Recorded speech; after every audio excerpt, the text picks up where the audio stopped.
হ্যাঁ আচ্ছা comrade, Kolkata Ola Uber app cab operators and drivers union সিআইটিউর পক্ষ থেকে আজকে আমরা এসেছিলাম ইকো পার্ক থানায়। গত সোমবার দিন একটা অ্যাক্সিডেন্ট হয়, আপনারা সবাই গ্রুপে দেখেছেন। ভয়ঙ্করভাবে একটা বাইক এসে আমাদের এই মেম্বার ভাইয়ের গাড়িতে অ্যাক্সিডেন্ট করে এবং বাইকটাও চুরমার হয়ে গেছে, ওর গাড়িরও প্রচুর ড্যামেজ হয়েছে, সেই ছবিও আপনারা দেখেছেন। আমরা সেই মতো আজকে পুলিশের সাথে আমরা এক সপ্তাহ ধরে কথা বলতে থাকি।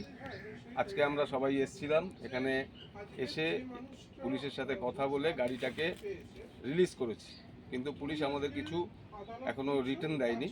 আমরা সেই মতো পুলিশের সাথে, পুলিশ আমাদের সহযোগিতা করেছে যাতে আমরা গাড়িটা নিয়ে কাজ করাতে পারি বাইরে গিয়ে।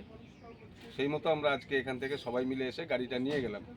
আমি এই বিশ্বজিৎ ভাইকে বলবো যে আমরা এই যে সিআইটিউ থেকে তোমার পাশে প্রথম দিন থেকে ছিলাম, এখনও অবধি যতক্ষণ না ক্লেম হচ্ছে, যতক্ষণ না কাজ হচ্ছে, আমরা আছি। তুমি সিআইটিউর পক্ষ থেকে যে কাজ হলো সবাই মিলে আসলাম আমরা। এই সৌরভ ভাই রাত্রিবেলা এসছে, অশোকদা বাইরে ছিল কিন্তু যোগাযোগ রেখেছে, আমাদের প্রসেনজিৎ দা এসছে, দাদারা এসছে সব সময়। সেই ক্ষেত্রে দাঁড়িয়ে তুমি সিআইটিউর পক্ষ থেকে কতটুকু সহযোগিতা পেয়েছো এইটা একটু তুমি জানাও।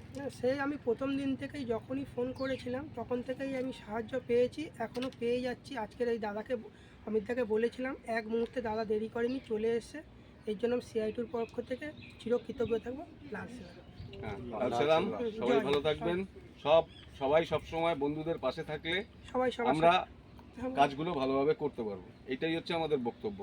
সব সময় কোনো ঘটনা ঘটলে অন্তত যারা 2-4 কিলোমিটারের মধ্যে থাকবেন তারা এসে বন্ধুর পাশে থাকবেন, ঠিক আছে? লাল সালাম। সিআইটিউ জিন্দাবাদ।